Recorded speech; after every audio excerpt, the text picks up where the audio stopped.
Meron po tayong sample dito, XL, Extra, XL. So ito yung XL.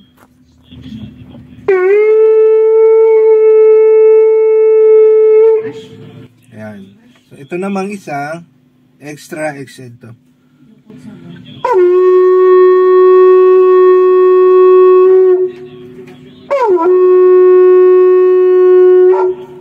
Ayan.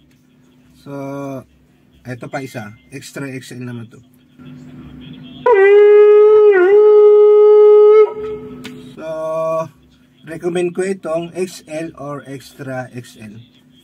So, kung gusto mo, message ka lang po sa akin at ipa-finalize ko ito bago ko i-ship po sa iyo. So, may bawas pa kung ano ang magustuhan mo dito.